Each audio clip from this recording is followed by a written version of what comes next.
el alma de aquel mundo antiguo, había que mirar primero al río. No a los templos ni a los dioses tallados en piedra, sino a la corriente silenciosa que avanzaba sin prisa. El Nilo no era solo agua en movimiento, era un pulso, un latido constante que mantenía despierta a la tierra. A su alrededor se extendía un milagro estrecho y frágil, una franja de verde intenso que serpenteaba entre dos océanos de arena sin piedad. Para quienes habitaban aquellas riberas, el río no obedecía al azar. Su curso estaba regido por una ley invisible que sostenía el cielo y la tierra al mismo tiempo. Esa ley era Ma'at, el hilo secreto que mantenía el equilibrio del mundo. Gracias a ella, el sol cumplía su viaje diario, las estrellas conservaban su danza nocturna y el río, fiel a su promesa, despertaba cada año. Cuando el tiempo señalado se acercaba, las aguas comenzaban a elevarse con una calma solemne. No era una amenaza, sino una señal. El crecimiento del Nilo marcaba el ritmo de los días, ordenaba los meses y dictaba los rituales. Lejos de sentir temor, los pueblos del valle recibían la crecida con cantos y ofrendas.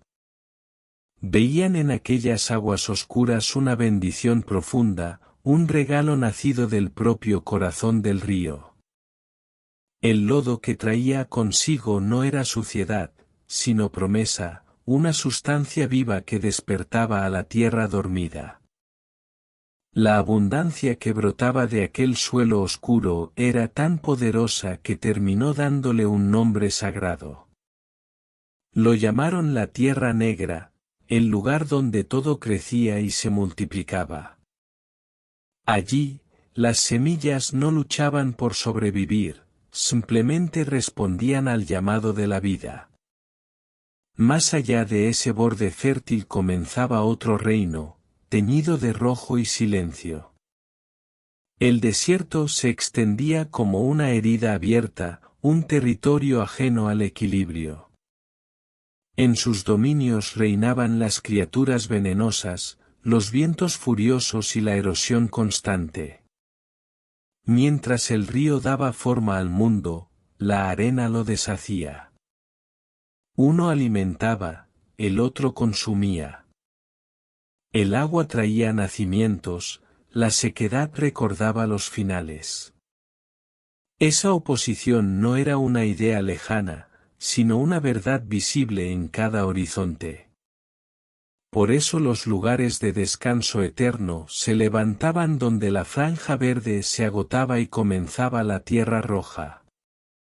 Allí, los muertos quedaban fuera del dominio de la vida cotidiana, lejos de los campos cultivados y del pulso del río. El reino de los vivos pertenecía al Nilo, el de los difuntos, al desierto. En ese límite preciso, donde la creación cedía espacio a la disolución, el mundo encontraba su equilibrio silencioso. Esa tensión entre lo fértil y lo estéril no solo modelaba la tierra, sino también la mente de quienes la habitaban.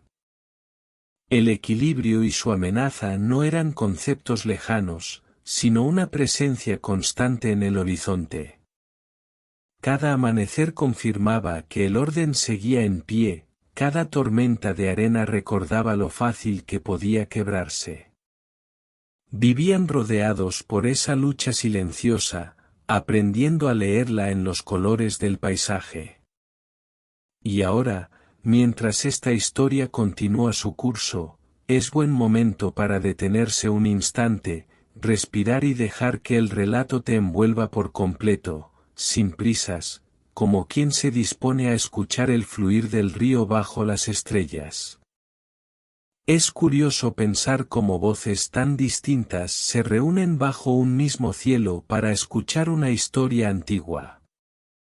En la quietud de la noche, este relato no busca informar, sino acompañar, deslizarse con suavidad hacia el descanso. Para quienes vivieron junto al gran río, la realidad no se detenía en sus márgenes visibles. Aquel cauce tenía un reflejo más alto, una corriente luminosa que atravesaba el firmamento. En ella, las divinidades viajaban en silencio sobre sus embarcaciones sagradas, repitiendo en el cielo el mismo recorrido que el agua dibujaba sobre la tierra. Así, lo humano y lo divino quedaban unidos por un mismo fluir eterno. Ra, el dios Sol, surcaba el cielo en su barca luminosa durante el día, y cuando la noche caía, descendía al inframundo, atravesando sus sombras y peligros en un viaje eterno. Cada amanecer era un renacer, cada ocaso una confrontación silenciosa con la oscuridad.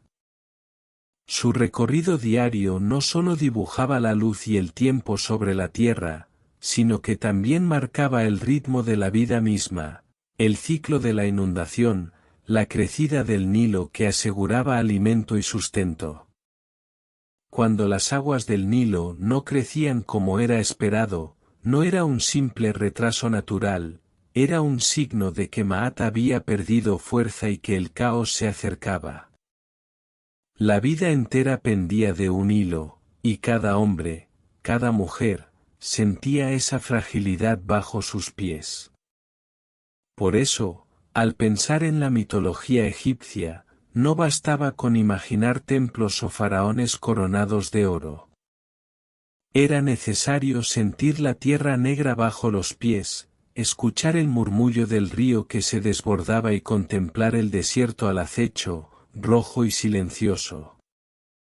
Todo en su existencia, desde los rituales hasta la siembra, estaba entrelazado con ese río, su destino y su sustento dependían de él, igual que la armonía del cosmos dependía de Maat. El Nilo no era simplemente un río al servicio de los hombres, era un Dios vivo, un dador de existencia que sostenía cada aliento y cada raíz. Para los antiguos egipcios, el mundo nunca fue un objeto terminado, una obra que se podía contemplar sin más. Este pensamiento era la clave para comprender toda su cosmovisión y su mitología. Nada ocurría por casualidad, todo estaba inscrito en ciclos eternos que unían lo divino con lo humano. El ejemplo más claro era el viaje diario de Ra. Cada amanecer, el dios Sol emergía de nuevo en el horizonte oriental, como si renaciera para reafirmar su poder y el equilibrio del universo. Su recorrido no era solo la trayectoria de una estrella en el cielo, sino un acto constante de creación, una lucha silenciosa contra el caos que acechaba en la oscuridad. Con cada luz que traía, se renovaba la certeza de que Maat sostenía la tierra, y que la vida, igual que el río, continuaría fluyendo.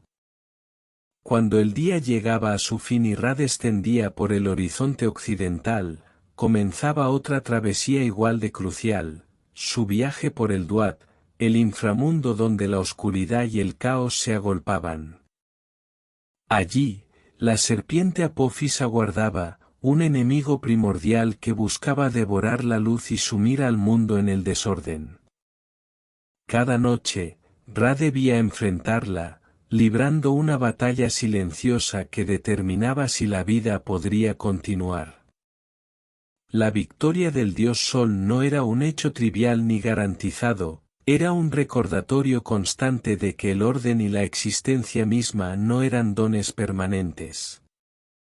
Cada amanecer, cuando la luz regresaba, los egipcios sabían que el equilibrio había sido sostenido una vez más, y que su mundo continuaba respirando gracias al esfuerzo de los dioses y de la propia armonía del universo. De manera similar, la crecida anual del Nilo era vista como un acto sagrado que replicaba la creación original. Cada desborde llevaba consigo el limo oscuro que rejuvenecía los campos y aseguraba nuevas cosechas, pero también tenía un significado más profundo. Para los egipcios, no era simplemente un fenómeno natural predecible, era la tierra recreándose tal como había surgido por primera vez del Nan, las aguas primordiales que existían antes de todo. El surgimiento de la tierra fértil tras la inundación no era solo un regalo para la agricultura, era un reflejo tangible de la creación original, un eco del momento en que la primera tierra, el Benben, emergió del caos de las aguas primordiales. Esta forma de entender el mundo impregnaba cada aspecto de la vida de los egipcios. Incluso el faraón no era solo un gobernante, sino la encarnación viva de Horus, el dios del orden, responsable de mantener Maat en todo momento. Cada ritual, cada templo erigido, cada ofrenda depositada ante los dioses, era un acto que colaboraba con la renovación del cosmos.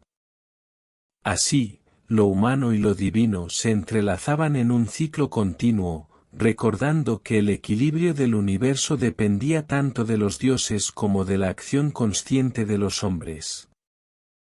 Todo acto humano tenía un propósito más grande, participar en el ciclo eterno de la creación y colaborar con los dioses para mantener el mundo en equilibrio, evitando que el caos del Isfet se infiltrara de nuevo. La casualidad no existía, cada gesto, cada ceremonia, cada construcción tenía un sentido cósmico. Los sacerdotes y los templos funcionaban como verdaderos ingenieros del universo, a través de sus rituales, aseguraban que Ra emergiera cada mañana, que el Nilo se desbordara en su tiempo, y que la vida no se interrumpiera. Cada ofrenda, cada plegaria, era un acto de cooperación con los dioses, un recordatorio de que la armonía del cosmos no estaba garantizada, sino que debía sostenerse con disciplina y devoción constantes. Para los antiguos egipcios, el mundo era un delicado equilibrio que exigía vigilancia constante. La creación no era un hecho distante ni concluido, sino un milagro que debía renovarse con cada amanecer y cada crecida del Nilo. Esta visión imprimía un propósito profundo en cada acción humana y generaba un respeto reverente por los ciclos de la naturaleza. Cada temporada, cada cultivo, cada rito era una participación consciente en los ritmos del cosmos, porque comprendían que los ciclos de la tierra, del río y del sol eran, en esencia, los ciclos de la vida misma, y que mantenerlos era mantener la existencia en armonía. En el principio, solo existía el Nan, un océano infinito de aguas sin forma ni tiempo, un abismo de caos y oscuridad donde nada podía nacer ni sostenerse. De aquel vacío absoluto surgió Atum, por sí mismo, sin nacimiento ni creador. Se elevó sobre el Benben, la colina primordial, y desde allí contempló la inmensidad del Nan. Su aparición no fue un accidente, ni una casualidad, fue la primera chispa de orden en medio del caos absoluto. Solo y consciente, Atum comprendió la necesidad de crear, de llenar la nada con vida, y así comenzó la primera historia del mundo, aquella que uniría dioses, hombres y río en un mismo destino cíclico y eterno. Este acto de autocreación convirtió a Atum en el primer ser, el origen de todo cuanto existe. Solo en la inmensidad del Nan, sintió la necesidad de dar continuidad a la vida y el orden. De su propio ser surgieron Suitefnut, la primera pareja divina, nacidos de manera extraordinaria, por un acto que en algunas versiones era un estornudo, un escupido o un gesto solitario de su propia fuerza vital. Suitefnut encarnaban la primera dualidad cósmica, aire y vacío, espacio y humedad, la separación que permitía que la vida comenzara a existir y que el mundo pudiera tomar forma. Con ellos, Atum dio el primer paso para transformar el caos en un cosmos organizado y lleno de sentido. Su era el aire y el vacío, el espacio necesario para que la existencia pudiera respirar. Tefnut era la humedad y el rocío, el líquido que permitía que la vida naciera y se sostuviera. Juntos flotaban sobre las aguas del Nan, aún inseparables de la esencia de Atum, pero con voluntad propia. Cuando Atum vio que sus hijos se alejaban, un sentimiento profundo de angustia lo invadió. En un acto de desesperación y de amor divino, se arrancó un ojo y lo lanzó al Nan, enviándolo en busca de su Tefnut. De esa manera, el ojo de Atum recorrió las aguas caóticas, uniendo la protección del Creador con la búsqueda de orden y presencia divina en medio del caos, asegurando que la vida pudiera surgir y mantenerse. Cuando el ojo de Atum regresó, Ra lloró de alegría, y de esas lágrimas nacieron los primeros seres humanos, la carne y el espíritu que poblarían la creación. Su y Tefnut, a su vez, dieron origen a dos hijos, Hed, el dios de la tierra, y Nat, la diosa del cielo. Heb y Nat se amaban con tal intensidad que permanecían abrazados constantemente, tierra y cielo entrelazados en un vínculo que parecía eterno. Sin embargo, su abrazo hacía imposible la existencia de todo lo demás, no había espacio para el aire, la vida ni el tiempo. Atum, comprendiendo que era necesario permitir que la creación se desplegara, envió a Su para separar a los amantes. Su colocó a Nat sobre su cabeza, levantándola y dejando que Heb quedara firme bajo sus pies, creando así el espacio vital donde la vida pudiera desarrollarse, y estableciendo el equilibrio entre cielo y tierra que sostendría el mundo. Su se colocó firmemente entre Nat y Heb, elevando a la diosa del cielo sobre su cabeza y permitiendo que Heb permaneciera como la tierra firme bajo sus pies. Con este acto de separación, el mundo adquirió forma y estructura, se creó un espacio donde la vida podía existir, donde los humanos podían caminar, sembrar y respirar sin ser aplastados por la unión de cielo y tierra.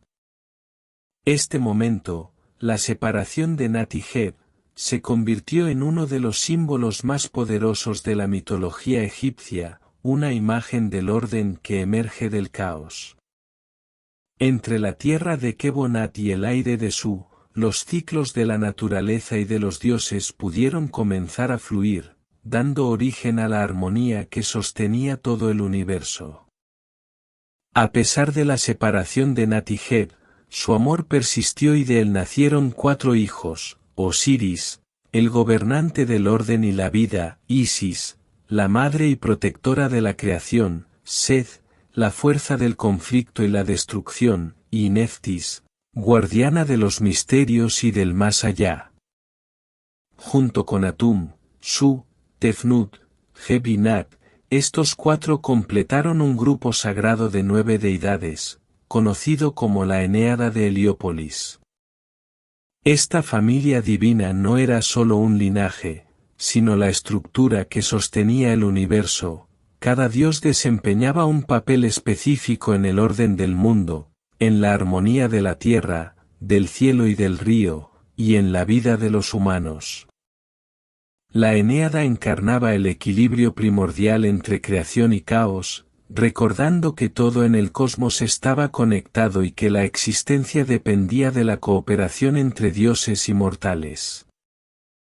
La cosmogonía de Heliópolis, la ciudad del sol, ofrecía una visión particular del universo, un cosmos que surgía a partir de un acto de autocreación solar. Aquí, el origen no se encontraba únicamente en el caos primordial ni en el poder de la palabra, sino en la energía viva y activa de Ra, el sol, cuya fuerza generadora daba forma, propósito y orden a todo lo que existía. Era una cosmogonía que celebraba la vitalidad, la acción y la renovación constante, mostraba que la creación no era un hecho estático, sino un proceso dinámico, en el que la luz de Ra sostenía a los dioses, el río y la vida misma, y en el que cada amanecer reafirmaba la armonía del cosmos frente al desorden latente. Cada uno de los dioses de la Eneada tenía un papel único, una función que contribuía a la construcción del mundo paso a paso, desde la formación de los elementos fundamentales hasta la organización de la familia divina que gobernaría la tierra. Sin embargo, Heliópolis no era la única manera de explicar el origen del cosmos. En Hermópolis, la historia cambiaba por completo. El sol y la autocreación de Atum dejaban su lugar a un escenario distinto, donde el caos primordial era la fuerza inicial, y la creación surgía de la interacción de un grupo de deidades primordiales.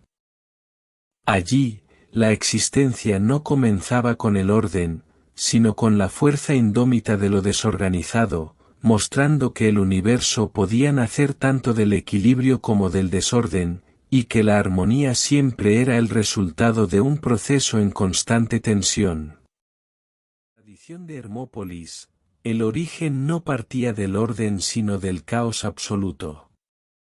Antes de que existiera el mundo, solo había desorden, un abismo de fuerzas primordiales sin forma ni límite. De ese caos surgió un grupo de 8 deidades, 4 masculinas con cabeza de rana y 4 femeninas con cabeza de serpiente, conocidos como la Ogdoada. Estos dioses encarnaban los elementos esenciales del universo en estado puro: agua, oscuridad, infinito, misterio. Cada uno representaba una fuerza primordial que debía interactuar y equilibrarse antes de que la creación pudiera manifestarse. La Ogdoada mostraba que del caos nacen todas las posibilidades, y que sólo mediante su armonización podía surgir el mundo ordenado que los humanos y dioses compartirían más tarde. Cada pareja de la Ogdoada encarnaba un aspecto distinto del caos primitivo que existía antes de que el mundo tuviera forma. Nan y Naunet representaban el agua primordial, la inmensidad líquida, insondable y sin límites, el océano abisal del que surgiría toda creación. Eran, en esencia, el motor y el combustible del caos, la sustancia que contenía todas las posibilidades. Hu y Auet encarnaban la infinitud, el espacio sin bordes, sin fronteras ni definición, donde nada podía ser contenido ni limitado. Juntos, estas fuerzas primordiales representaban la materia y el vacío, la potencia y la amplitud necesarias para que, cuando llegara el momento, la creación pudiera nacer de la interacción de lo indefinido, dando origen a la estructura ordenada que luego dominaría Heliópolis. Kuk y Kauket personificaban la oscuridad total, la ausencia de luz, la ceguera y la imposibilidad de percepción. Eran la noche primordial, el silencio antes del amanecer, un manto que lo cubría todo y contenía todas las posibilidades. Amón y Amonet representaban el aire oculto, lo invisible y misterioso, la fuerza latente que todavía no había tomado forma, pero que empujaría al cosmos hacia la creación. La Ogdoada no actuaba mediante voluntad consciente ni intención, su poder residía en la interacción de estos elementos primordiales del caos. Fue la combinación de agua, infinitud, oscuridad y aire lo que permitió que la energía contenida en la nada comenzara a organizarse, preparando el terreno para que la vida, los dioses y el orden emergieran del caos inicial. Imaginen a los 8 dioses de la Ogdoada moviéndose, chocando y entrelazándose en una danza salvaje y sin propósito aparente. Del choque de la oscuridad, el agua, el aire y la infinitud surgió algo inesperado, una colina sólida, el Ben, que emergió como un punto de orden en medio del caos absoluto. Sobre esa colina apareció un huevo cósmico, el germen de toda creación, brillante y perfecto, conteniendo en su interior el potencial de la vida y del universo. En otras versiones de la historia, el huevo no existía, en su lugar surgía una flor de loto, símbolo de pureza y renacimiento, que flotaba sobre las aguas primordiales, anticipando el nacimiento de Atum y de los dioses que darían forma a la Eneada. De este modo, incluso en el caos más absoluto, la creación encontraba un camino hacia el orden y la vida. Dentro de aquel huevo cósmico, o flotando en el loto, emergió Ra, el dios Sol, portador de la luz y del calor que darían vida al mundo.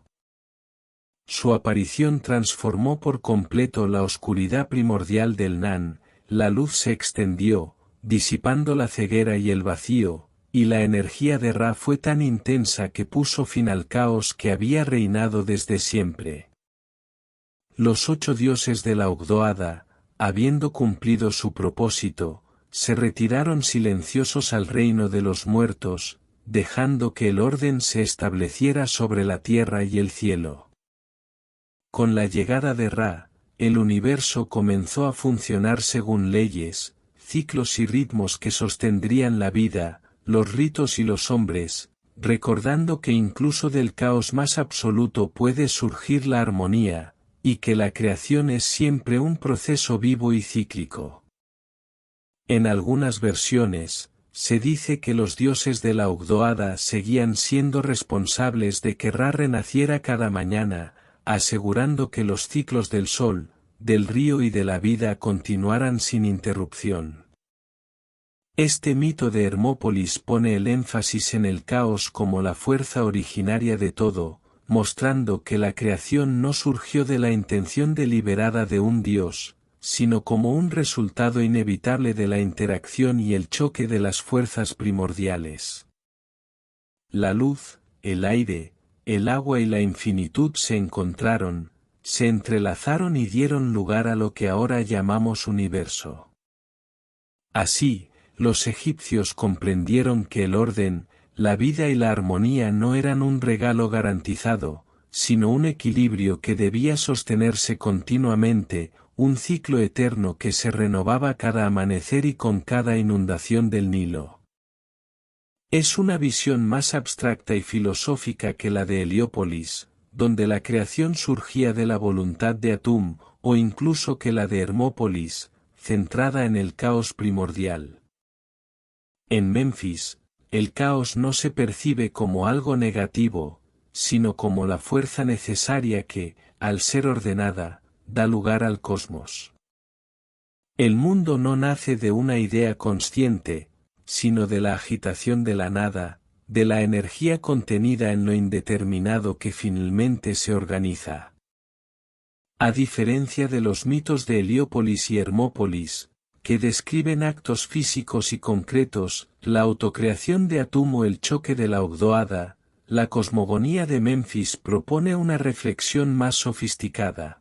El Dios creador no es un actor que moldea la materia, sino la inteligencia que ordena y da sentido a lo que ya existe potencialmente, transformando lo latente en realidad, y estableciendo los fundamentos del equilibrio y de Ma'at en todo el universo. En esta tradición, el Dios Ta no surge de un océano caótico ni da vida a través de actos físicos, como la autocreación de Atum o el estornudo de Suitefnut.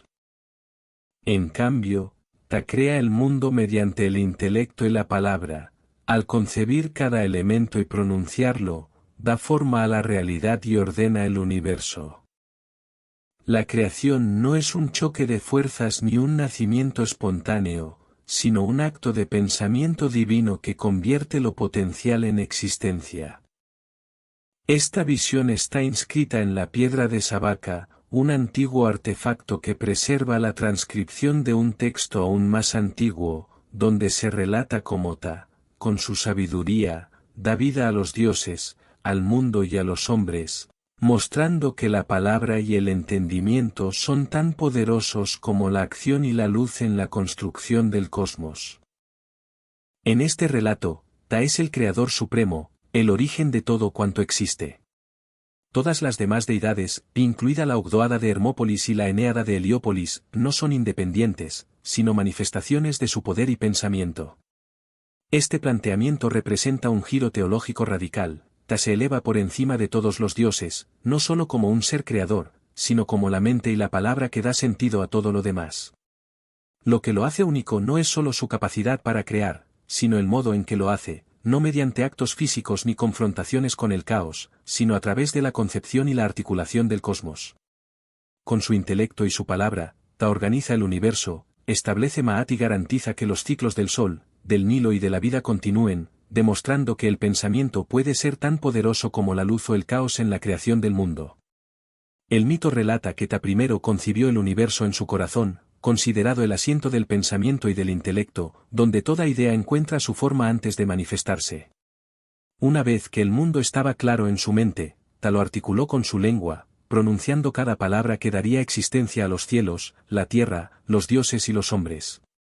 En esencia, primero pensó, luego habló, primero imaginó, luego creó.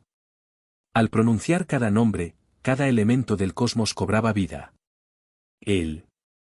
Esta cosmogonía destaca por su extraordinario nivel de abstracción. Sus conceptos preceden por siglos a muchas ideas filosóficas griegas y occidentales posteriores, que sostienen que la creación surge de un logos, de una palabra o de un principio racional. En ella, la existencia no brota del azar ni de la fuerza, sino del pensamiento y de la articulación de lo que ya está contenido en la mente divina.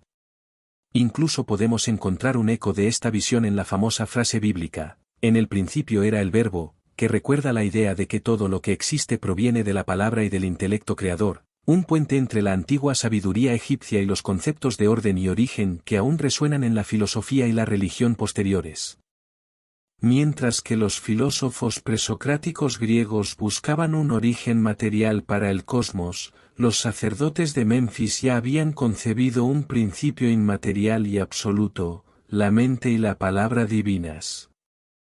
No se trataba de un Dios que moldeara el mundo con sus manos, sino de uno que lo concebía en su pensamiento y luego lo llamaba a la existencia. Ta era el arquitecto del universo, quien con su intelecto y su palabra daba forma a todo lo creado, asegurando el orden y la armonía del cosmos. No era casualidad que se le considerara el patrón de los artesanos y constructores, porque tal como ellos daban forma a la materia con herramientas y saber, él daba forma a la existencia con pensamiento y palabra, mostrando que la creación puede surgir del intelecto tanto como de la acción. El acto de creación de Ta, mediante el pensamiento y la palabra, refleja la idea de que la verdadera creación no es simplemente un acto físico, sino un proceso intelectual y consciente. Esta visión eleva a Ta de ser un dios local de Menfis a una deidad universal, la fuente misma de la existencia y del orden cósmico. Su poder no reside en la fuerza ni en la lucha, sino en la mente que concibe y la palabra que da forma a todo. Para su tiempo, este concepto era extraordinariamente avanzado, mostraba que la esencia de la vida, el mundo y los dioses podía depender de la inteligencia y la articulación del pensamiento, anticipando siglos de reflexiones filosóficas sobre la relación entre razón, palabra y creación. Para los antiguos egipcios, el sol no era simplemente una esfera brillante en el cielo, sino Ra, el Dios supremo, monarca del cosmos y encarnación del orden y la vida. Su viaje diario no era un fenómeno astronómico cualquiera, sino el acto central del universo, un ciclo eterno de creación, muerte y renacimiento. Cada amanecer comenzaba en el horizonte oriental, cuando Ra surgía con fuerza y luminosidad, inaugurando el día y renovando el equilibrio del mundo. Su travesía por el cielo marcaba el ritmo de la existencia, y su renacer constante recordaba a los hombres que la vida y el orden debían mantenerse, participando cada uno en los ciclos sagrados de la naturaleza, del río y de los dioses. Ra, en su manifestación como escarabajo sagrado, Kepri, surgía de las aguas primordiales del Nan cada mañana. El escarabajo, que empuja su bola de estiércol para poner sus huevos, se convirtió en el símbolo perfecto del sol que se eleva sobre el horizonte, llevando vida y luz al mundo. Kepri encarnaba el amanecer, la juventud y la esperanza, el nacimiento de un nuevo día que renovaba la creación y reafirmaba el orden cósmico. Cada día, con su ascenso, recordaba a los hombres que la vida se renueva constantemente, que los ciclos del Nilo, de la tierra y del cielo continúan, y que la armonía del mundo depende de la persistencia de estos ritmos sagrados. A medida que el sol ascendía hacia su cenit, Ra adoptaba su forma más poderosa y reconocida, el sol del mediodía, brillante y dominante sobre la tierra. En esta etapa, viajaba en su barca solar, la barca del día, recorriendo el cielo acompañado por un séquito de deidades que lo ayudaban a mantener el orden y la armonía del cosmos. Desde esta barca, Ra iluminaba el mundo de los vivos, asegurando que los ciclos de la naturaleza, del Nilo y de la vida continuaran. Al llegar la tarde, el sol descendía hacia el horizonte occidental y se transformaba en Atum, el sol poniente, anunciando la transición hacia la noche y preparando el terreno para la batalla con las fuerzas del caos, recordando que la creación y el orden deben renovarse constantemente. Atum era la encarnación del sol envejecido, que se preparaba para morir cada tarde y adentrarse en el peligroso inframundo, el Duat. Su viaje nocturno no era solo un tránsito, sino una travesía cargada de desafíos, llena de demonios, fuerzas del caos y pruebas que debían superarse para asegurar el renacer del sol al amanecer. Este trayecto se dividía en 12 horas, cada una con su propio significado, guardianes y peligros, tal como se detalla en los textos funerarios, incluidos el libro del Duat y otros registros sagrados. La primera hora marcaba el inicio del descenso, donde Atum debía atravesar las aguas oscuras del inframundo, enfrentando sombras y seres que amenazaban la continuidad del orden cósmico. Cada hora era una batalla, un acto de mantenimiento del equilibrio, recordando que la luz y la vida no eran dones permanentes, sino logros que se obtenían con esfuerzo y vigilancia. Ra entra en el Duat, un mundo de transición donde la luz del día se desvanece y comienza su viaje por el reino de los muertos. Hora 2 y 3, el dios solar avanza a través de las regiones acuosas del inframundo, donde los ríos subterráneos fluyen entre corrientes traicioneras y guardianes que prueban su fuerza y determinación. Cada obstáculo es un recordatorio de que el orden no es permanente, y que la luz debe abrirse camino incluso en la oscuridad más profunda. Hora 4, Ra alcanza la región de los túmulos, donde descansan los difuntos, y su presencia ilumina momentáneamente las cámaras de los muertos, reafirmando el vínculo entre la vida y la muerte, el mundo visible y el invisible. Hora 5, continúa su viaje, avanzando con cuidado, sorteando criaturas del caos y atravesando paisajes cambiantes, demostrando que incluso el sol no puede escapar del ciclo de muerte y renacimiento que rige todo el cosmos. Hora 6, Ra navega por el reino de Sokar, una región desolada de arenas oscuras y silenciosas, donde la barca solar no avanza por sí sola, sino que debe ser arrastrada y sostenida por los dioses que lo acompañan. Este es el punto más bajo del viaje, la medianoche, donde la luz ha desaparecido por completo y la oscuridad amenaza con devorar el orden. Hora 7. En este momento crítico, Ra asume la forma de un carnero y se une simbólicamente al cuerpo de Osiris, el dios de los muertos. Esta unión es vital, pues permite que Ra rejuvenezca mientras Osiris resucita, conectando el ciclo diario del sol con el eterno ciclo de la vida y la muerte, recordando a los mortales que ambos están entrelazados. Durante estas horas también se libra la gran batalla contra Apophis, la serpiente del caos, cuya derrota asegura que el sol pueda renacer al amanecer y que el orden se mantenga sobre el mundo de los vivos y los muertos. Hora 8. Este es el momento más crítico del viaje nocturno.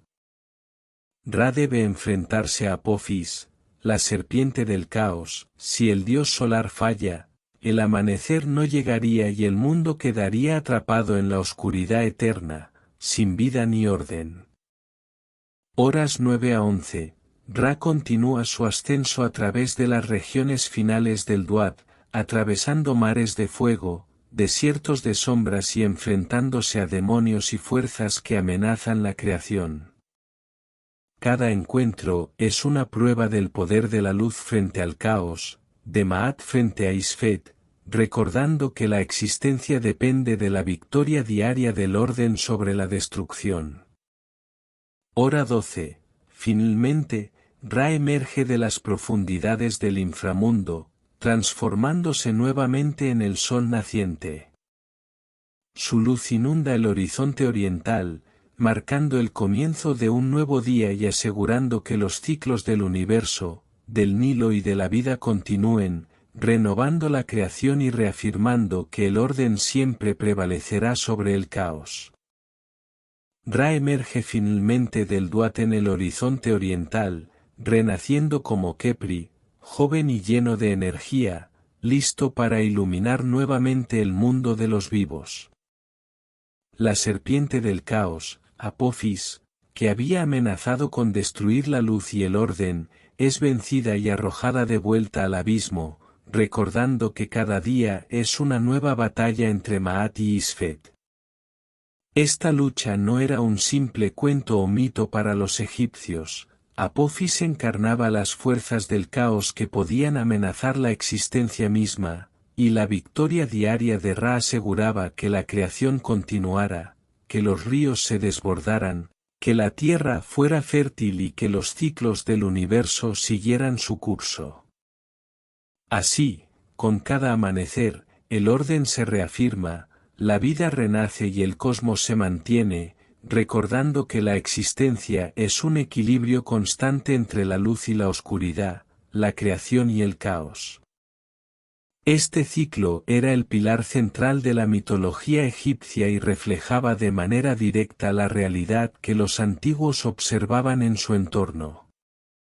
Ra representaba el orden, Maat, la armonía que sostenía el universo, mientras que cada noche debía enfrentarse a Apophis, el caos. Isfet, la gigantesca serpiente que habitaba las oscuras aguas subterráneas del Duat, tenía un único objetivo, devorar al sol y sumir al cosmos en la oscuridad eterna. El conflicto no era únicamente físico, era una batalla metafísica, un enfrentamiento entre las fuerzas de la creación y la destrucción, entre la vida y el vacío, que recordaba a los hombres que la existencia, la fertilidad de la tierra y el ritmo del Nilo dependían de la victoria diaria de la luz sobre la oscuridad. Cada amanecer, Ra triunfaba, reafirmando que el orden debía sostenerse constantemente, y que la armonía no era un regalo, sino un logro que debía mantenerse con esfuerzo y atención. Apophis no era malvado en el sentido que entendemos hoy. Representaba el principio del desorden, la fuerza de la anticreación que existía como contrapeso necesario a Ra y al orden de Maat. Su presencia era indispensable, porque sin el caos no podría manifestarse la armonía, la existencia misma dependía de esta dualidad. Sin embargo, su poder debía ser contenido, vigilado y enfrentado cada noche. Si Apophis triunfara, la luz del sol se extinguiría para siempre, los ríos del Nilo dejarían de fluir y el mundo se sumiría en una oscuridad eterna e impenetrable. Así, los egipcios comprendían que la creación no era un estado fijo, sino un equilibrio delicado entre la luz y la sombra, entre la vida y el vacío, donde la batalla diaria de Ra aseguraba la continuidad del cosmos y de todo lo que vivía bajo el cielo.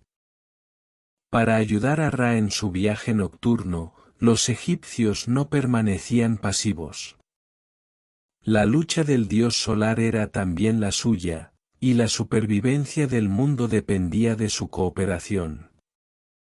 Los sacerdotes, desde los templos, realizaban complejos y elaborados rituales destinados a asegurar la victoria de Ra sobre Apophis. Estos rituales incluían la recitación de conjuros y maldiciones, así como la lectura de pasajes del libro de Amduat y de otros textos funerarios que contenían fórmulas mágicas para debilitar a la serpiente del caos y fortalecer la fuerza del dios Sol. Cada gesto, cada palabra pronunciada en estos ritos, estaba pensado para sostener el equilibrio del cosmos, recordando que la existencia humana y divina estaba entrelazada, y que la armonía del universo requería tanto de la acción de los dioses como de la intervención consciente de los hombres. Los sacerdotes se unían simbólicamente a las deidades que acompañaban a Ra en su travesía nocturna, incluyendo a Set, quien, aunque era una deidad asociada al caos, en este contexto defendía al dios solar junto a Tot y Maat durante la batalla ritual contra Apophis. Estos rituales de destrucción eran actos sagrados de intervención cósmica. En algunas ceremonias, los sacerdotes fabricaban efigies de Apophis utilizando papiro, arcilla o cera, y luego las destruían con lanzas, cuchillos o fuego, simbolizando la derrota del caos y la protección del orden. Cada gesto, cada acción, reforzaba la idea de que el cosmos dependía de la cooperación entre los dioses y los hombres, y que la luz del sol, la fertilidad de la tierra y la continuidad de la vida estaban directamente vinculadas al mantenimiento de Maat frente a la amenaza eterna de Isfet. En ocasiones, las imágenes de Apophis eran dibujadas sobre papiros o pintadas en las paredes de tumbas y templos, solo para ser posteriormente borradas, mutiladas o destruidas, representando así la victoria sobre la serpiente del caos. Entre estos rituales se encontraba la quema del libro de la revuelta de Apophis, un texto sagrado que contenía conjuros y maldiciones diseñados para debilitar y destruir a la serpiente. El acto de quemar el papiro simbolizaba la aniquilación de la maldad y del desorden, reforzando el triunfo de Ra y de Maat sobre Isfet.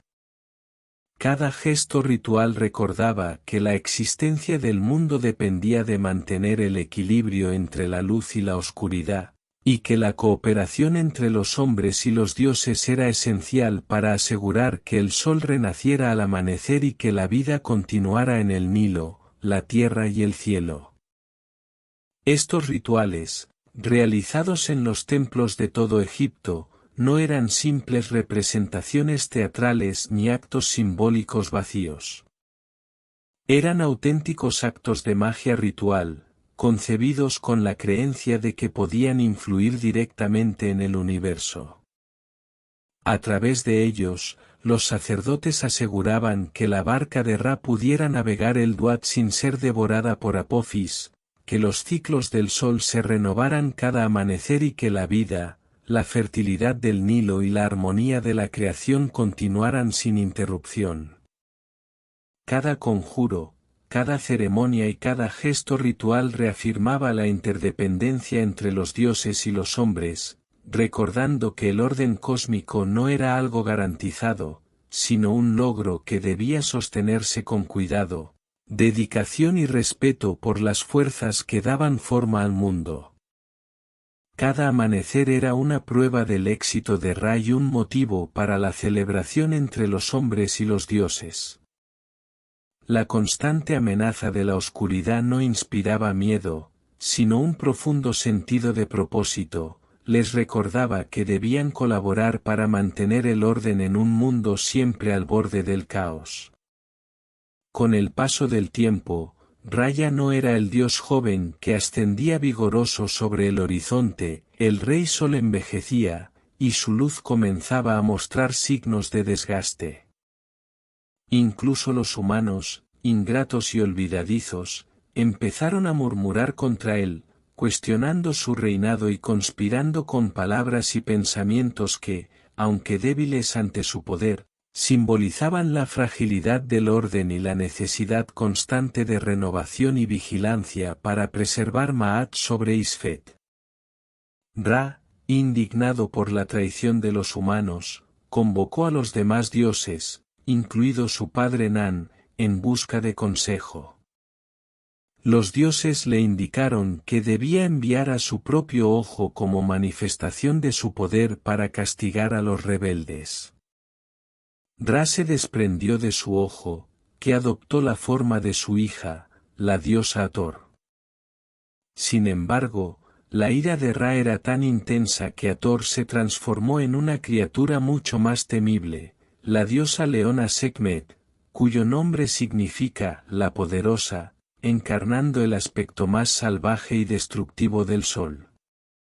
Sekhmet descendió a la tierra, su furia ardiente arrasando todo a su paso, recordando a los mortales que la creación, la vida y el orden dependían de la obediencia y del respeto hacia la fuerza del cosmos.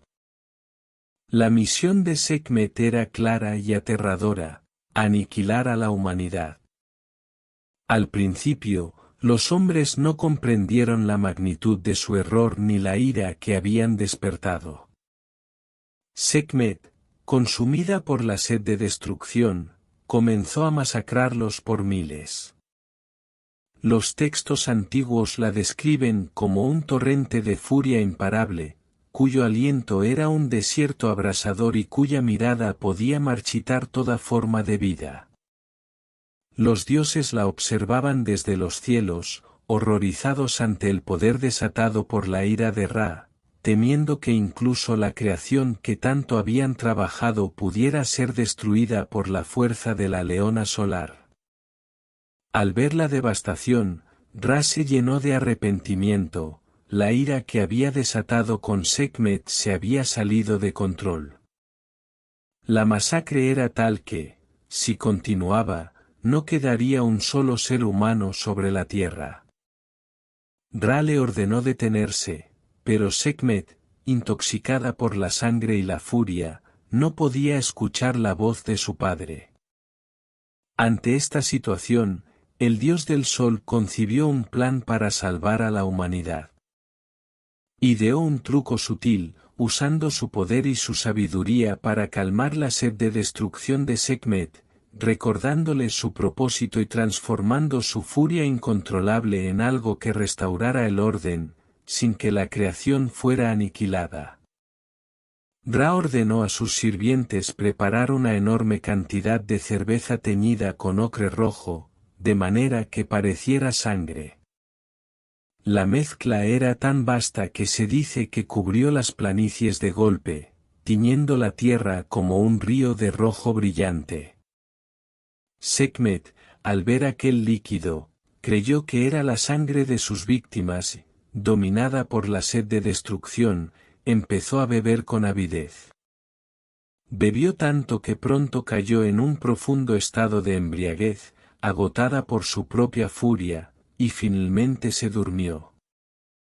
Al despertar, su ira se había disipado, y Sekhmet recuperó su forma original, la dulce Hathor, recordando que la misericordia de Ra había salvado a la humanidad y restaurado el equilibrio entre la creación y el caos.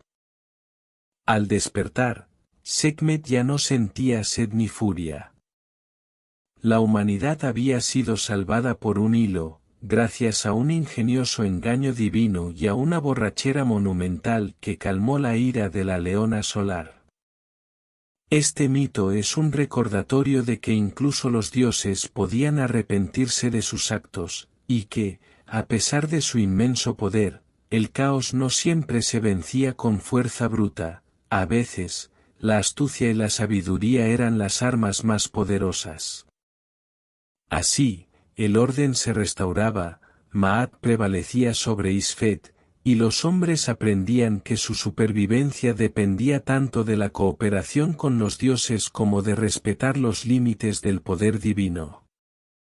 Tras la masacre y la inesperada salvación de la humanidad, Ra, fatigado por la ira y la traición de los hombres, decidió que ya no podía gobernar la tierra directamente. Había sido testigo de la malicia y la ingratitud de los mortales, y aunque los había salvado, su confianza en ellos se había desvanecido. Así, el Rey Sol resolvió abandonar la tierra que había iluminado y elevarse al cielo, para gobernar desde allí, desde las alturas, donde su mirada abarcaría todo el mundo sin tener que descender entre los humanos. Desde ese momento, Ra se convirtió en el faro eterno del orden y la vida, su luz diaria recordando a todos que la armonía y Maat dependían de su voluntad, de la vigilancia de los dioses y de la cooperación consciente de la humanidad. El mito relata que Ra se subió a la espalda de la vaca celestial Nat y ascendió al firmamento. Desde su lugar en lo alto, podía seguir vigilando a la humanidad, pero ya no caminaría entre ellos. Para mantener el orden sobre la tierra, dejó la responsabilidad del gobierno a la descendencia de Gebinat, estableciendo así una línea de sucesión que comenzó con su nieto Osiris. Este retiro de Ra del mundo terrenal fue un evento crucial en la mitología egipcia, pues no solo simbolizaba el paso de la autoridad divina a los dioses terrestres, sino que también servía para justificar el poder y la legitimidad del faraón, recordando que el orden, la justicia y Maat debían continuar a través de quienes gobernaban en nombre del sol. Aunque Ra ya no gobernaba directamente sobre la tierra, su espíritu y su poder seguían fluyendo a través del faraón. Este no era un rey común, era la encarnación de Horus, el dios halcón, y al morir se transformaba en Osiris, el dios de los muertos. Esta dualidad establecía un vínculo directo entre lo terrenal y lo divino, recordando a todos que la autoridad del faraón provenía de los cielos. Como representante de Horus en la tierra, el faraón tenía la más importante de las tareas, mantener Maat, el orden cósmico, asegurar la armonía entre los hombres y los dioses, y colaborar con los ciclos de Ra, el Nilo y la creación misma para que el mundo continuara en equilibrio, evitando que Isfet volviera a desbordar la existencia con el caos. Cada vez que el faraón realizaba una ceremonia, construía un templo o dictaba una ley, participaba en el mismo acto de creación que Ra ejecutaba cada mañana al nacer el sol. El faraón era el eslabón vital entre el mundo de los humanos y el mundo de los dioses, un puente viviente que sostenía Maat sobre la tierra. Su legitimidad no provenía del nacimiento ni de la fuerza militar, sino de su conexión con el ciclo eterno de Ra y de su habilidad para mantener a raya el caos, Isfet, asegurando que la armonía cósmica no se rompiera y que la vida, la fertilidad del Nilo y el orden del universo continuaran intactos. Tras el retiro de Ra a los cielos, el gobierno terrenal de los dioses recayó en Osiris, el primogénito de Gebinat. Osiris no era simplemente un rey, era un civilizador, un maestro que traería orden a la humanidad. Antes de su llegada, se decía que los hombres vivían en un estado salvaje, sobreviviendo apenas entre la naturaleza, ignorantes del cultivo de la tierra y de los ritos sagrados. Osiris, acompañado de su hermana y esposa Isis, se propuso transformar esa existencia caótica. Les enseñó a cultivar los campos, a domesticar los animales y a honrar a los dioses con ceremonias y ofrendas. Así, con paciencia y sabiduría, comenzaron a instaurar Maat en la tierra, guiando a los hombres desde la ignorancia hacia la civilización y asegurando que la creación de Ra siguiera resonando en cada amanecer. Osiris se convirtió en el primer maestro de la humanidad. Les enseñó a cultivar la tierra, transformando su existencia de nómadas errantes a agricultores asentados. Les mostró cómo arar los campos, sembrar trigo y cebada, y cuidar los cultivos, estableciendo así los cimientos de la civilización.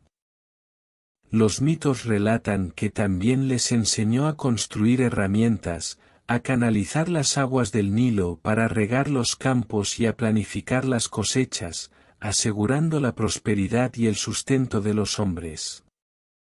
Bajo su guía, los humanos comenzaron a vivir en armonía con el río y con los dioses, comprendiendo que su supervivencia dependía de respetar los ciclos de la naturaleza y de participar en el mantenimiento de Maat, el orden que Ra había instaurado y que ahora Osiris continuaba sobre la tierra.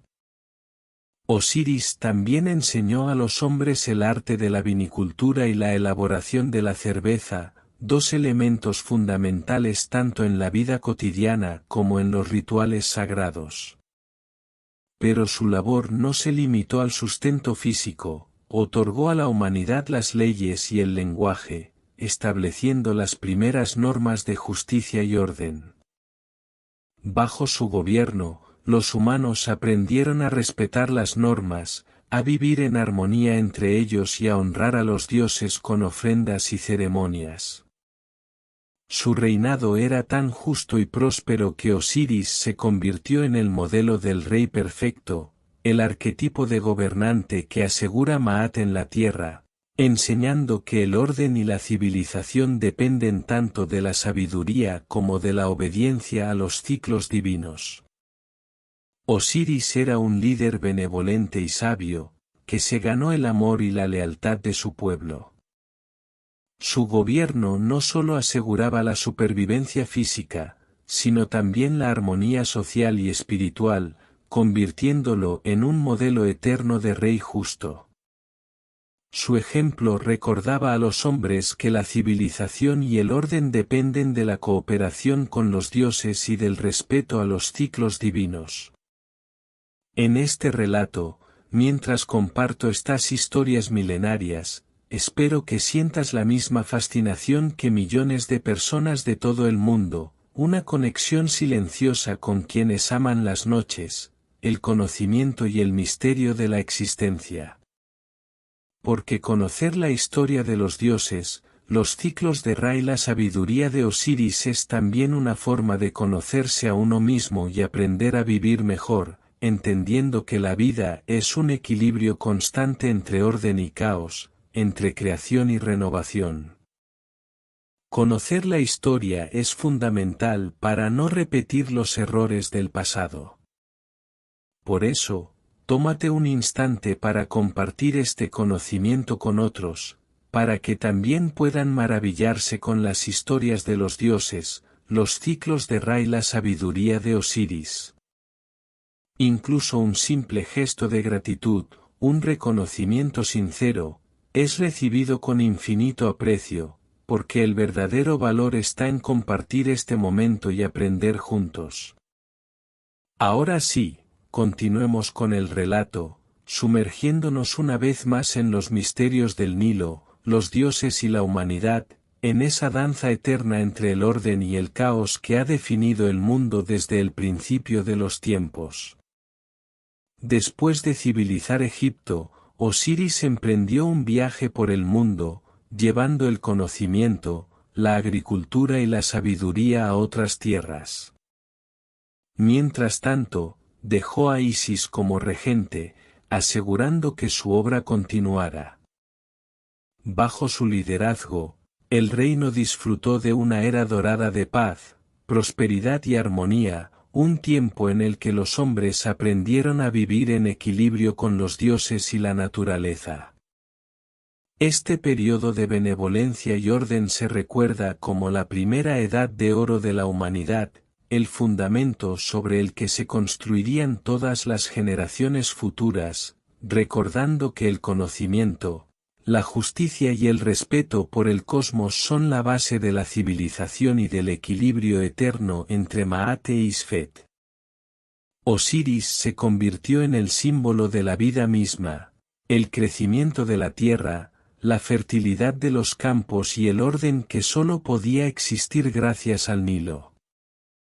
Su reinado pacífico y su sabiduría lo hicieron amado por los hombres y respetado por los dioses.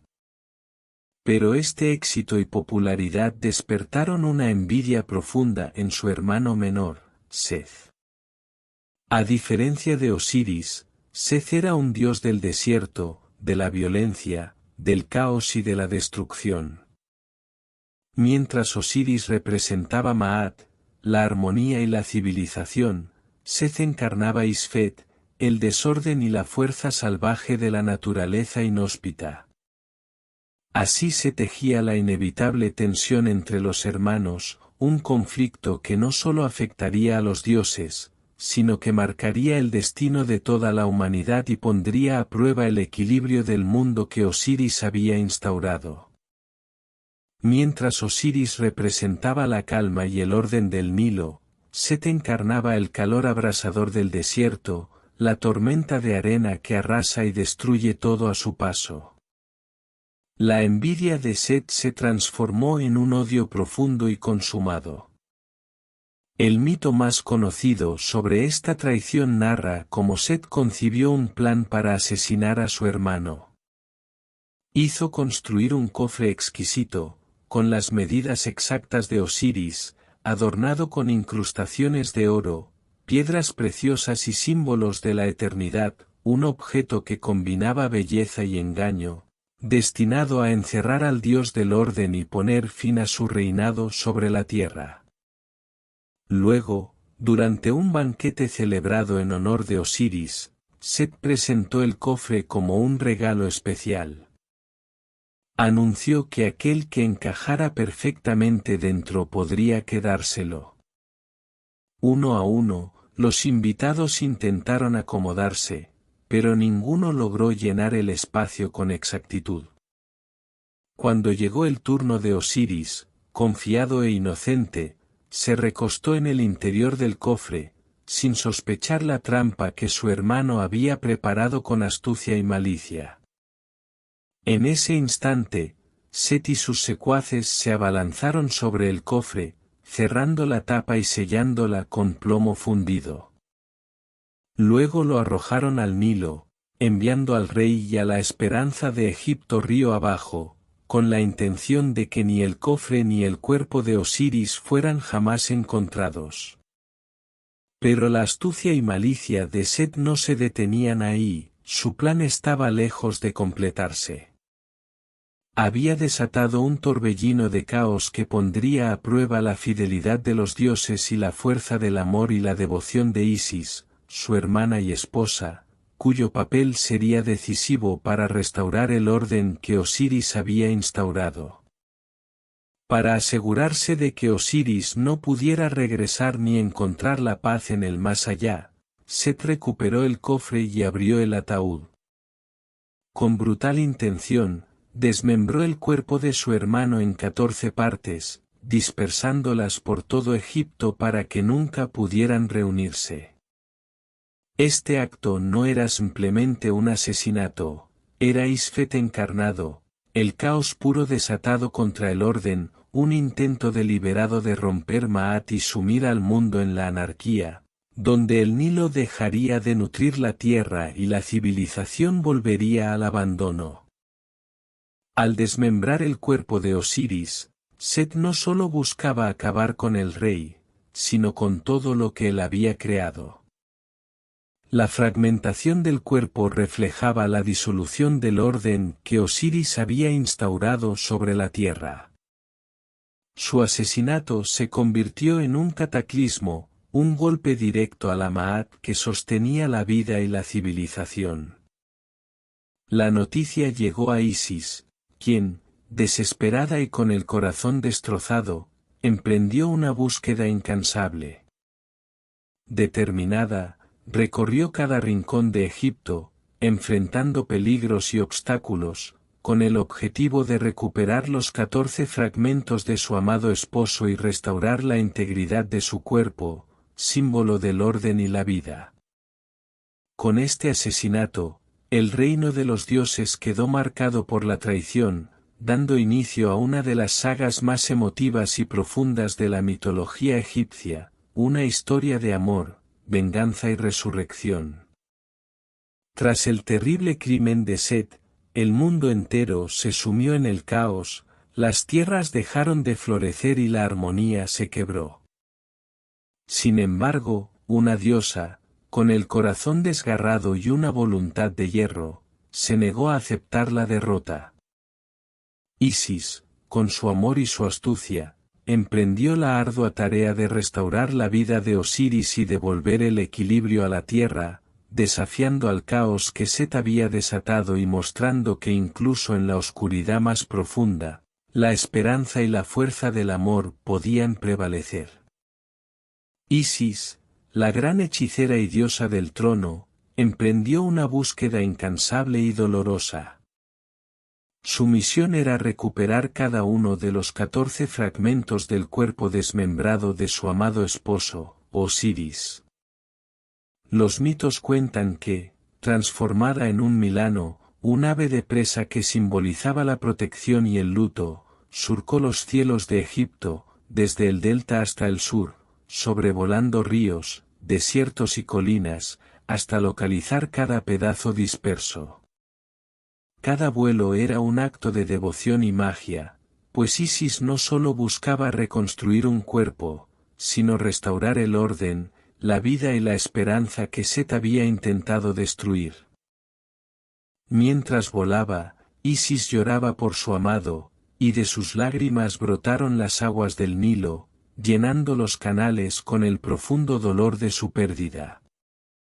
Pero no estaba sola en esta misión, su hermana Neftis, diosa de los ritos funerarios y protectora del hogar, quien curiosamente también era esposa de Set, se unió a ella. Horrorizada por la crueldad de su marido, Neftis eligió ponerse del lado de Isis, demostrando una lealtad que trascendía los lazos familiares y mostrando que, incluso en medio del caos, la devoción y la justicia podían prevalecer. Juntas recorrieron Egipto, enfrentando peligros y recogiendo cada fragmento de Osiris, reconciliando su dolor con la fuerza de su amor y su magia. Una por una, Isis y Neftis fueron encontrando las partes de Osiris, recorriendo cada rincón de Egipto para recuperar los fragmentos dispersos por Set. En cada lugar donde hallaban un pedazo del cuerpo, se erigía un santuario o una tumba, señalando con reverencia y magia la presencia de lo divino. De ahí proviene la abundancia de tumbas de Osiris a lo largo de todo el país, símbolos del amor, la devoción y el orden restaurado. El último fragmento en ser encontrado fue el pene de Osiris, que había sido devorado por un pez del Nilo.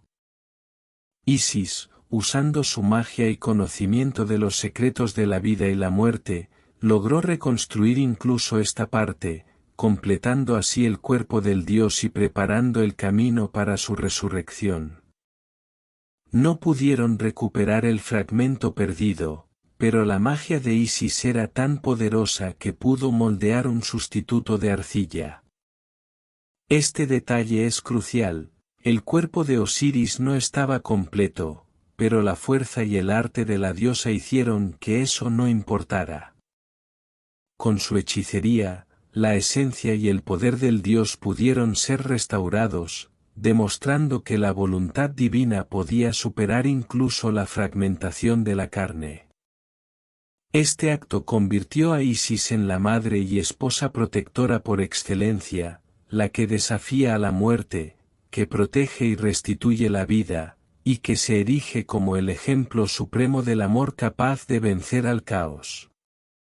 Con los 14 fragmentos del cuerpo de Osiris finalmente reunidos, Isis se enfrentó al siguiente desafío: devolverle la vida, aunque solo fuera el tiempo suficiente para engendrar un heredero que asegurara la continuidad del orden. Junto a Neftis, realizó un acto de magia monumental, invocando conjuros y fórmulas secretas que resonaban con la fuerza del Nilo y la esencia misma de Maat. Para completar el rito, contaron con la ayuda de Anubis, el dios con cabeza de chacal, hijo de Neftis y Osiris, quien en este mito se convierte en el patrón de los ritos funerarios y guardián de los muertos. Con su presencia y bendición, el cuerpo fue purificado, los fragmentos reunidos armoniosamente y el espíritu de Osiris despertó, preparando el camino para la continuación de la vida y la restauración del orden cósmico. Las tres deidades trabajaron en perfecta armonía, uniendo los fragmentos del cuerpo de Osiris. Lo embalsamaron cuidadosamente y lo envolvieron en vendas blancas, dando forma a la primera momia de la historia. Este acto no era solo un gesto de amor, sino un rito sagrado que marcó el inicio de la práctica de la momificación en Egipto. Desde entonces, los egipcios replicarían este proceso durante milenios, convencidos de que, al preservar el cuerpo, aseguraban la vida del espíritu en el más allá. Con esta acción, Isis, Neftis y Anubis no solo devolvieron la integridad a Osiris, sino que también establecieron los principios que mantendrían la conexión entre el mundo de los vivos y el de los muertos, perpetuando el ciclo eterno de Maat frente al caos de Isfet. Una vez que el cuerpo fue preservado, Isis, transformada de nuevo en un milano, batió sus alas sobre la momia de Osiris, infundiéndole vida con su magia. En este acto milagroso, se unió a su esposo una vez más, sellando la restauración de su esencia y poder. De esta unión divina nació Horus, concebido en secreto en los pantanos del delta, un lugar oculto y protegido de la maldad de Set. Isis lo crió allí con paciencia y cuidado, apartada de los ojos de los dioses y de la amenaza de su tío, para que creciera fuerte, sabio y valiente, destinado a vengar a su padre, restaurar el orden y asegurar que Maat prevaleciera sobre Isfet. La vida de Osiris, su muerte a manos de Set y su resurrección temporal no solo constituyen la base del mito de la vida en el más allá, sino que también legitiman el derecho de Horus, su hijo, a ocupar el trono de Egipto y poner fin al reinado de caos impuesto por Set. El nacimiento de Horus es, en esencia, la historia de la esperanza, el triunfo del orden sobre el desorden, de Maat sobre Isfet, y el ejemplo de una madre, Isis, que desafió incluso a los dioses y a la muerte misma para asegurar el futuro de su hijo. A través de este mito, la humanidad aprendió que el ciclo de la vida, la muerte y la resurrección es eterno, que el orden siempre debe ser defendido y que el amor y la dedicación pueden restaurar incluso aquello que parecía perdido para siempre. Tras crecer en los pantanos del delta, Horus ya se había convertido en un joven dios fuerte y valiente, preparado para reclamar el trono que era legítimamente suyo. La lucha por la soberanía de Egipto no se resolvió con un solo enfrentamiento, sino a través de una larga serie de duelos, astucias y juicios que se prolongaron durante 80 años. Este drama cósmico, conocido como el mito de los contendientes Horus y Set, se presentó ante un tribunal de dioses presidido por Ra, quien debía juzgar con imparcialidad y sabiduría la disputa entre el orden representado por Horus y el caos encarnado por Set. Cada acto, cada engaño y cada victoria parcial formaban parte de un ciclo eterno, un espejo de los mismos ciclos del Nilo, del sol y del equilibrio cósmico que los egipcios observaban en su mundo cotidiano. En el tribunal, Horus se presentó como la encarnación de Maat, el orden legítimo, la justicia y el equilibrio cósmico que mantenía la vida en armonía. Representaba el derecho de su padre, Osiris, el civilizador, a que su herencia y legado perduraran. Set, en cambio, personificaba a Isfet, el caos y la violencia desatada, reclamando el trono por derecho de conquista, argumentando que al haber asesinado a Osiris, él era el dueño legítimo del poder. Cada palabra, cada gesto y cada evidencia presentada en este juicio reflejaba no solo la disputa por un reino, sino la eterna batalla entre orden y caos que los egipcios veían reflejada en el sol, en el Nilo y en los desiertos que rodeaban su tierra. Las batallas entre Horus y Set fueron titánicas y despiadadas, reflejo del conflicto eterno entre Maat y Isfet. En uno de estos enfrentamientos, Set, con astucia y brutalidad, logró arrancarle el ojo izquierdo a Horus. Este ojo, conocido como el ojo de Horus o Wedhat, fue desmembrado en 6 partes y arrojado a las aguas del Nilo. Años después, Thoth, el dios de la sabiduría y la magia, recuperó los fragmentos, los reunió y restauró el ojo, devolviéndoselo a Horus. Este ojo, una vez completo, se convirtió en un poderoso amuleto, símbolo de sanación, protección y totalidad, recordatorio de que incluso después de la destrucción, el orden podía restaurarse y la vida seguir su curso bajo la vigilancia de los dioses. Pero la contienda entre Horus y Set no se resolvía solo con la fuerza, la astucia y la inteligencia eran armas igual de poderosas. En un episodio famoso, Set trató de burlar a Horus en una carrera de barcas. Fabricó una barca de piedra, convencido de que su peso le daría ventaja sobre la embarcación de madera de Horus.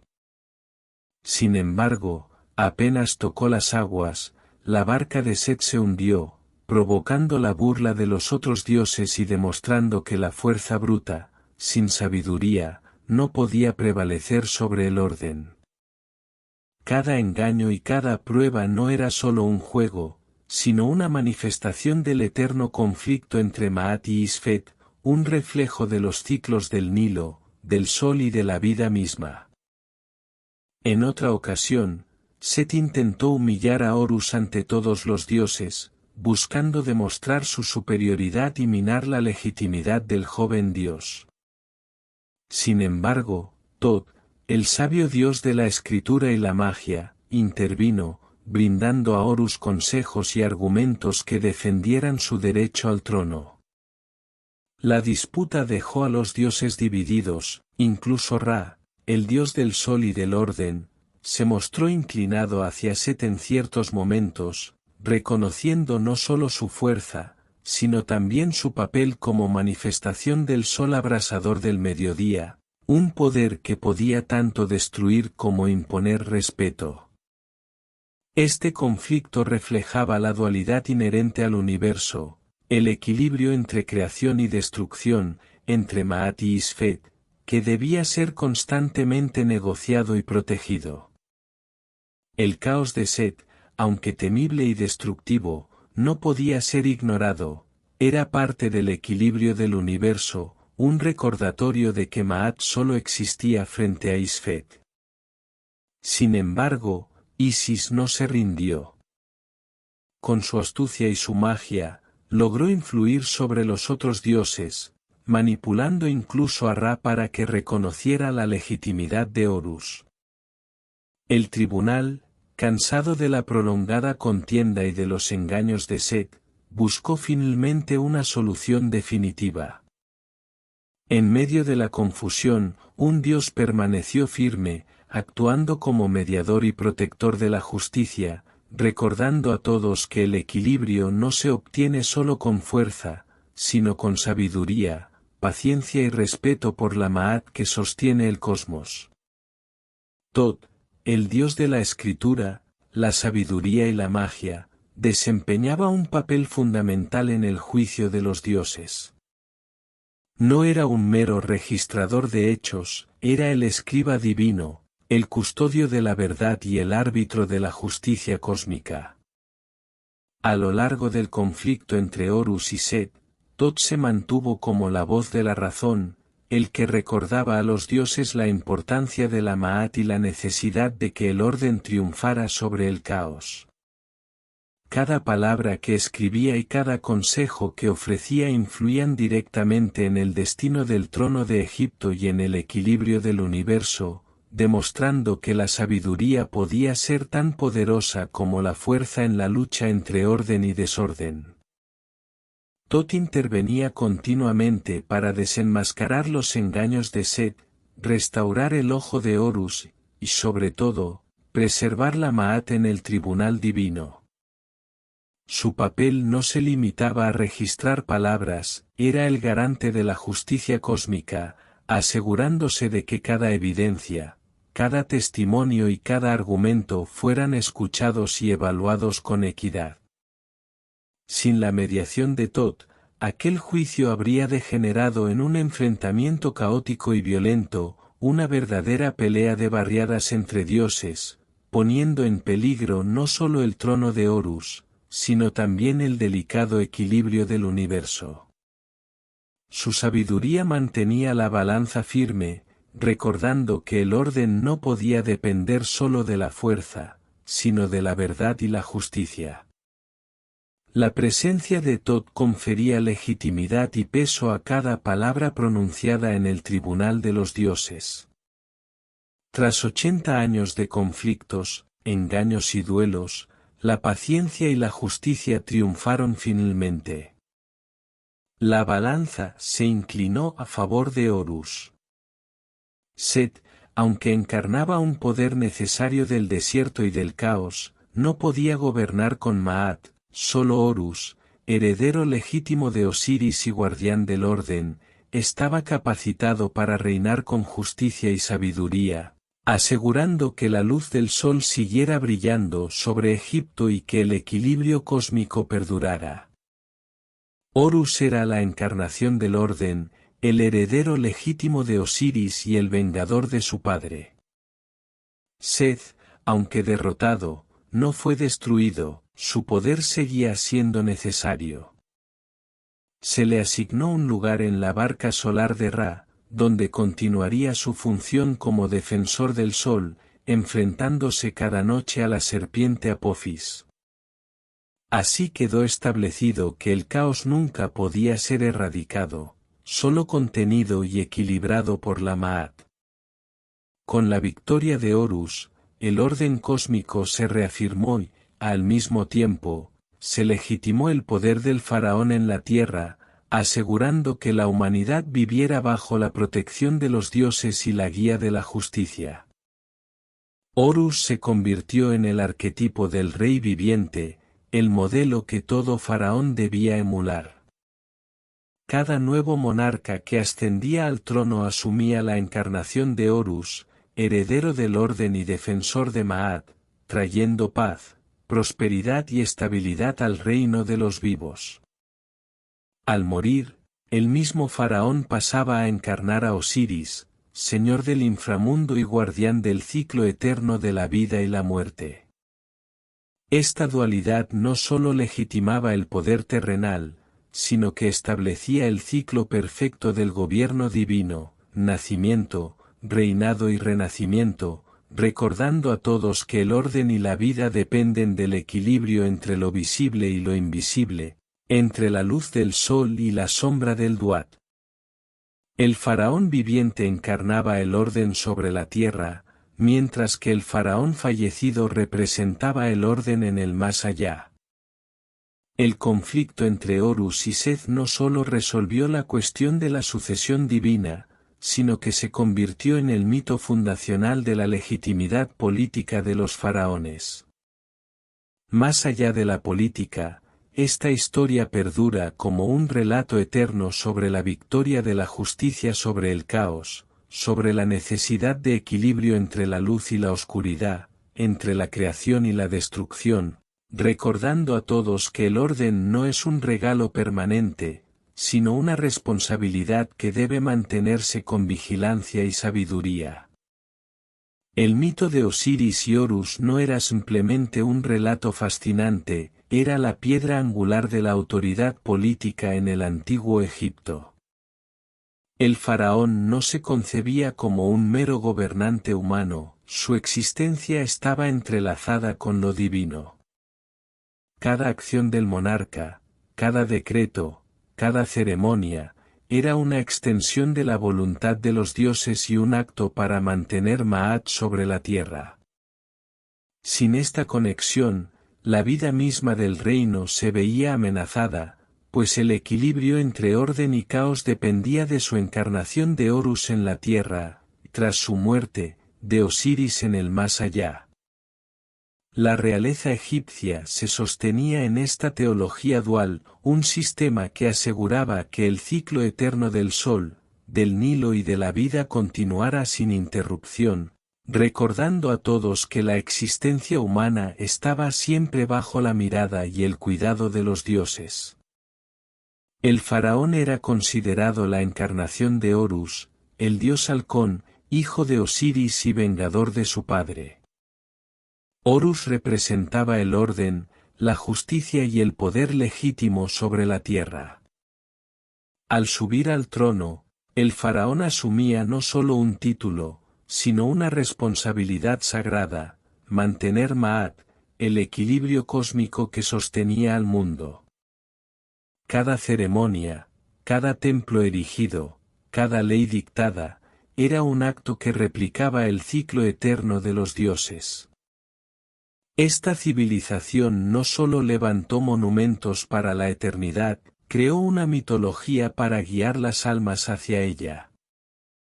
Su obsesión con la muerte no era macabra, sino la convicción de que la vida no era un fin, sino el umbral de un viaje sin fin.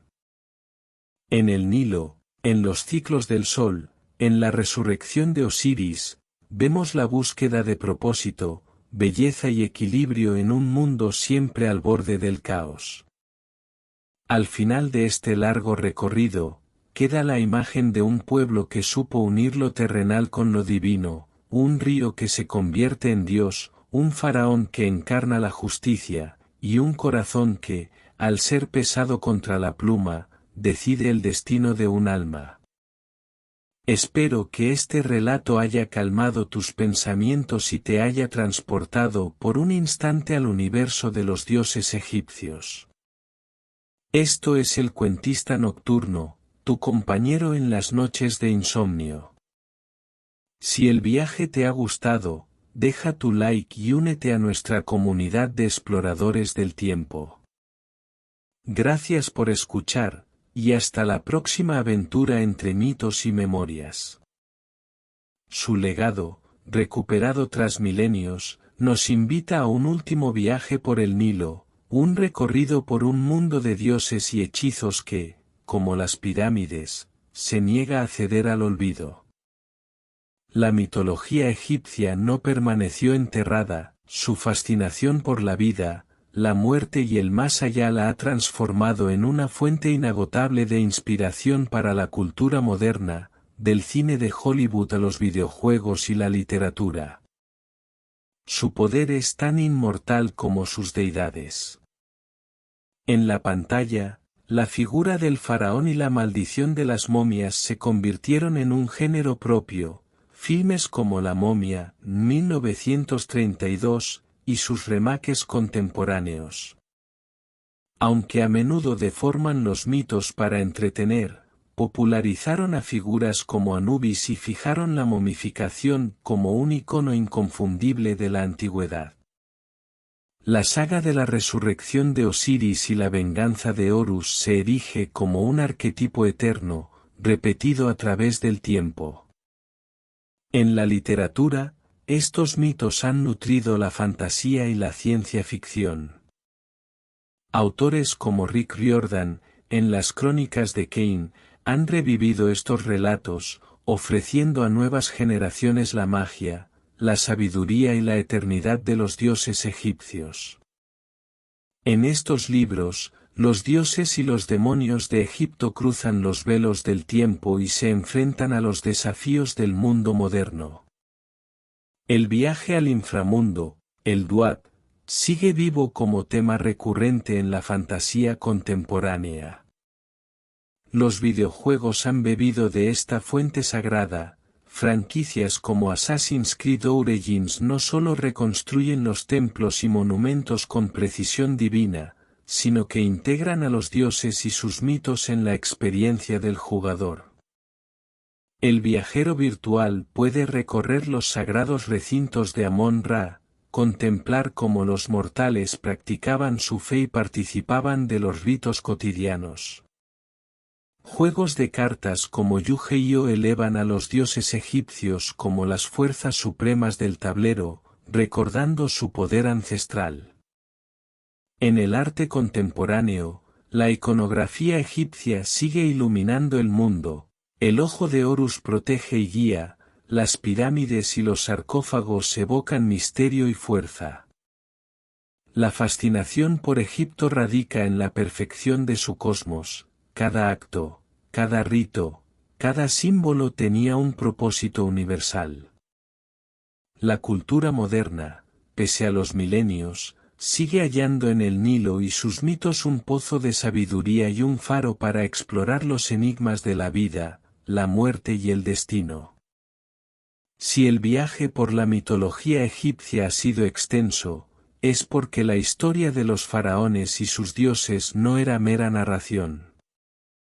Era un sistema completo, un mapa del mundo construido con la misma meticulosidad que las pirámides y los templos. Admirar las ruinas es bello, pero la verdadera obra maestra de los egipcios fue el universo que tejieron en sus mentes, un cosmos pleno y delicadamente ordenado. Esta civilización no solo levantó monumentos para la eternidad, creó una mitología para guiar las almas hacia ella. Su obsesión con la muerte no era macabra, sino la convicción de que la vida no era un fin, sino el umbral de un viaje sin fin. En el Nilo, en los ciclos del sol, en la resurrección de Osiris, vemos la búsqueda de propósito, belleza y equilibrio en un mundo siempre al borde del caos. Al final de este largo recorrido, queda la imagen de un pueblo que supo unir lo terrenal con lo divino, un río que se convierte en Dios, un faraón que encarna la justicia, y un corazón que, al ser pesado contra la pluma, decide el destino de un alma. Espero que este relato haya calmado tus pensamientos y te haya transportado por un instante al universo de los dioses egipcios. Esto es El Cuentista Nocturno, tu compañero en las noches de insomnio. Si el viaje te ha gustado, deja tu like y únete a nuestra comunidad de exploradores del tiempo. Gracias por escuchar, y hasta la próxima aventura entre mitos y memorias.